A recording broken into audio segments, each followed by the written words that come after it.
আসসালামু আলাইকুম। স্বাগত জানাচ্ছি আন্তর্জাতিক সংবাদে। সংবাদের শুরুতেই থাকছে সংবাদ শিরোনাম। জানিয়ে দিব হাতে থাকা সর্বশেষ আপডেট আন্তর্জাতিক সংবাদ। প্রথমেই সংবাদ শিরোনাম, খুলল রহস্য জট, আসাদ এখন রাশিয়ায়। এরপর জানিয়ে দিব বাশার আল আসাদের পতনের পর প্রথম ভাষণে যা বললেন সিরিয়ার বিদ্রোহী নেতা। এদিকে দামেস্কে ইরান দূতাবাসে হামলা। এরপর জানিয়ে দিব সিরিয়া সীমান্তের বাফার জোন দখলের নির্দেশ দিলেন নেতানিয়াহু। আরও জানিয়ে দিব ইউক্রেন যুদ্ধ বন্ধে চুক্তির পথে জেলেনস্কি, বললেন ট্রাম্প। সর্বশেষ জানিয়ে দিব সিরিয়ার ভূখণ্ডে 50 বছরে প্রথম ইসরায়েলি ট্যাঙ্ক। এতক্ষণ শুনছিলেন সংবাদ শিরোনাম, এবারে বিস্তারিত। তবে অনুরোধ থাকবে ভিডিওটিতে একটি লাইক করবেন এবং কমেন্ট করে জানিয়ে দিবেন কোন জেলা থেকে আপনি আমাদের এই ভিডিওটি দেখছেন। খুলল রহস্য জট, আসাদ এখন রাশিয়ায়। গুঞ্জন উঠেছিল সিরিয়া থেকে পালানো দেশটির সদ্য সাবেক প্রেসিডেন্ট বাশার আল আসাদ বিমান দুর্ঘটনায় মারা যেতে পারেন। সেই সাথে জীবিত থাকলে আসাদ কোন দেশে আশ্রয় নিয়েছে সেই প্রশ্ন উঠছিল। তবে এবার সেই রহস্য জট কেটেছে। এবার জানা গেছে আসাদ জীবিত আছেন এবং তিনি রাশিয়ায় আশ্রয় নিয়েছেন। তাকে রাজনৈতিক আশ্রয় দেওয়া হয়েছে। পরিবারের সদস্যরা সহ তিনি মস্কোয় অবস্থান করছেন। রাশিয়ার রাষ্ট্রীয় বার্তা সংস্থার বরাতে এই খবর জানিয়েছে আল জাজিরা। প্রতিবেদনে বলা হয়েছে সিরিয়ার ক্ষমতাচ্যুত প্রেসিডেন্ট বাশার আল আসাদ তার পরিবারের সদস্যদের নিয়ে মস্কোয় পৌঁছেছেন। মানবিক দিক বিবেচনা করে রাশিয়া তাদের রাজনৈতিক আশ্রয় দিয়েছে। এর আগে সিরিয়ার বিদ্রোহী যোদ্ধাদের মাত্র 12 দিনের অভিযানে রোববার বাশার সরকারের পতন ঘটে। এর মধ্য দিয়ে দেশটিতে তার 2 যুগের শাসনের অবসান ঘটে। এর আগে বাশারের বাবা হাফিজ আল আসাদ প্রায় 29 বছর প্রেসিডেন্ট ছিলেন। বাবার মৃত্যুর পর ক্ষমতায় বসেন বাশার। শুরুতে সংস্কারের পথে হাঁটলেও পরে বাবার মতোই কর্তৃত্ববাদী হয়ে ওঠেন তিনিও। বাশার আল আসাদের পতনের পর প্রথম ভাষণে যা বললেন সিরিয়ার বিদ্রোহী নেতা। বিদ্রোহীদের আক্রমণের মুখে পতন হয়েছে মধ্যপ্রাচ্যের দেশ সিরিয়ার স্বৈরশাসক বাশার আল আসাদ সরকারের। রবিবার ভোরে রাজধানী দামেস্ক ছেড়ে অজানা গন্তব্যের উদ্দেশ্যে পালিয়ে যান আসাদ। বিদ্রোহী গোষ্ঠী হায়াত তাহরির আল শাম মাত্র 12 দিনেই এই অভূতপূর্ব বিজয় অর্জন করেছে, যার নেতৃত্ব দিয়েছেন বিদ্রোহী গোষ্ঠী হায়াত তাহরির আল শামের প্রধান আবু মোহাম্মদ আল জোলানি। বিজয়ের পর দেশটির রাজধানী দামেস্কের উমায়দ মসজিদে প্রথম ভাষণ দিয়েছেন তিনি। জুলানি বলেছেন, এ জয় সব সিরিয়ানদের জয়। আসাদ সরকার হাজারো সাধারণ নিরীহ মানুষকে অবৈধভাবে সাজা দিয়েছে। আমরা বৈধভাবে লড়াই করে বিজয় অর্জন করেছি। এ জয়ের জন্য সৃষ্টিকর্তার কাছে কৃতজ্ঞতার আহ্বান জানিয়েছেন জুলানি। তিনি বলেন, সৃষ্টিকর্তা কখনো নিরাশ করেন না। এ জয় সব সিরিয়ানবাসীর জয়। এর আগে রাজধানী দামেস্কে অপ্রীতিকর ঘটনা এড়াতে ইতোমধ্যে 13 ঘন্টার কারফিউ জারি করেছে বিদ্রোহী গোষ্ঠী হায়াত তাহরির আল শাম। এই গোষ্ঠীর প্রধান আবু মোহাম্মদ জোলানি বলেছেন, নতুন সরকার গঠনের আগ পর্যন্ত সরকারের সব বিভাগ পরিচালনার দায়িত্ব পালন করবেন আসাদ সরকারেরই প্রধানমন্ত্রী মোহাম্মদ গাজী আল জালালি। দামেস্কে ইরান দূতাবাসে হামলা। প্রেসিডেন্ট বাশার আল আসাদের পতনের সংবাদ ছড়িয়ে পড়ার পর সিরিয়ার রাজধানী দামেস্কে ইরানি দূতাবাসে হামলার খবর পাওয়া গেছে। তবে সেখানে কর্মরত ইরানি কূটনীতিকরা হামলার আগেই দূতাবাস ছেড়েছেন।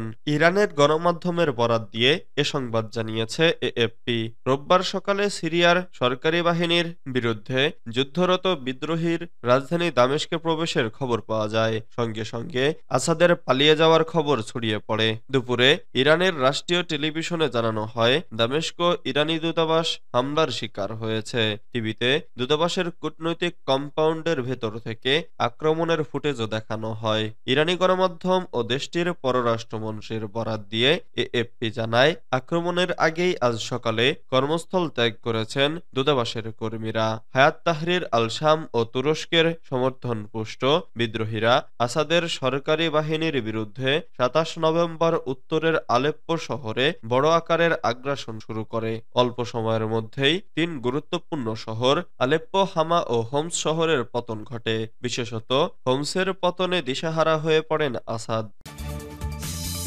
সিরিয়া সীমান্তের বাফার জোন দখলের নির্দেশ দিলেন নেতানিয়াহু। ইসরায়েলি প্রধানমন্ত্রী বেনিয়ামিন নেতানিয়াহু ইসরায়েলি সেনাবাহিনীকে সিরিয়া ও ইসরায়েল নিয়ন্ত্রিত গোলান মালভূমির মধ্যে জাতিসংঘ নিয়ন্ত্রিত বাফার জোন দখলের নির্দেশ দিয়েছেন। সোমবার এক বিবৃতিতে নেতানিয়াহু বলেন, ১৯৭৪ সালের সিরিয়া ইসরায়েল বিতর্ক মীমাংসা চুক্তি ভেঙে গেছে। তাই আমি সেনাবাহিনীকে বাফার জোন এবং এর কাছাকাছি কৌশলগত গুরুত্বপূর্ণ এলাকাগুলো দখলের নির্দেশ দিয়েছি। নেতানিয়াহু জোর দিয়ে বলেন, ইসরায়েলের সীমান্তে কোনো শত্রু শক্তি দাঁড়াতে দেয়া হবে না। তিনি বলেন, আমাদের সীমান্তে কোনো বৈরী শক্তি গড়ে ওঠা আমরা কখনোই মেনে নেব না। গোলান মালভূমি অঞ্চলটি দীর্ঘদিন ধরেই সিরিয়া ও ইসরায়েলের মধ্যে বিরোধপূর্ণ এলাকা। ১৯৭৪ সালের চুক্তির আওতায় এখানে জাতিসংঘ একটি বাফার জোন স্থাপন করে। তবে সিরিয়ার অভ্যন্তরীণ পরিস্থিতি এবং আসাদের পতনের পর এই অঞ্চল আবার আলোচনায় চলে এসেছে। ইউক্রেন যুদ্ধ বন্ধে চুক্তির পথে জেলেনস্কি বললেন ট্রাম্প। যুক্তরাষ্ট্রের নবনির্বাচিত প্রেসিডেন্ট ডোনাল্ড ট্রাম্প জানিয়েছেন, ইউক্রেনের প্রেসিডেন্ট ভলোদিমির জেলেনস্কি রাশিয়ার সঙ্গে যুদ্ধ বন্ধে চুক্তি করার ব্যাপারে আগ্রহী। রবিবার প্যারিসে একটি গুরুত্বপূর্ণ ত্রিপক্ষীয় বৈঠকের পর ট্রাম্প এই মন্তব্য করেন। ফ্রান্সের প্রেসিডেন্ট এমানুয়েল ম্যাক্রনের উদ্যোগে অনুষ্ঠিত এ বৈঠকে উপস্থিত ছিলেন ইউক্রেন ও যুক্তরাষ্ট্রের শীর্ষ নেতারা। এমন এক সময় এই আলোচনা হলো যখন রাশিয়ার সঙ্গে চলমান সংঘাত নিয়ে কিয়েভের মধ্যে মার্কিন প্রশাসনের ভূমিকা নিয়ে সংশয় তৈরি হয়েছে। বৈঠকের পর ট্রুথ সোশিয়ালে ট্রাম্প লিখেছেন, জেলেনস্কি ও ইউক্রেন একটি চুক্তিতে পৌঁছানোর এবং এই পাগলামি থামানোর পথ বেছে নেবে। তিনি আরো যোগ করেন, অবিলম্বে যুদ্ধবিরতি এবং আলোচনার সূচনা হওয়া উচিত। অনেক প্রয়োজনীয় প্রাণহানি ঘটেছে, অসংখ্য পরিবার ধ্বংস হয়েছে। এই যুদ্ধ চালু থাকলে আরো ভয়াবহ পরিস্থিতি সৃষ্টি হতে পারে। ট্রাম্প এর পূর্বে ইউক্রেনে পাঠানো বিপুল পরিমাণ সামরিক সহায়তা নিয়ে সংশয় প্রকাশ করেন। প্রেসিডেন্ট নির্বাচিত হওয়ার আগে তিনি দাবি করেছিলেন ২৪ ঘন্টার মধ্যে তিনি এই সংঘাত থামাতে সক্ষম হবেন, যদিও এ বিষয়ে সুনির্দিষ্ট কোনো পরিকল্পনা প্রকাশ করেননি।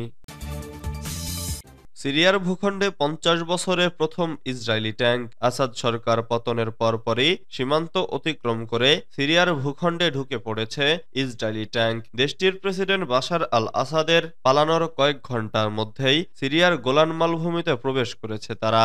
১৯৭৪ সালের পর এই প্রথমবার ইসরায়েলি ট্যাঙ্ক সিরিয়ার সীমান্ত অতিক্রম করল। রোববার ইসরায়েলি গণমাধ্যম টাইমস অব ইসরায়েল এই তথ্য জানিয়েছে।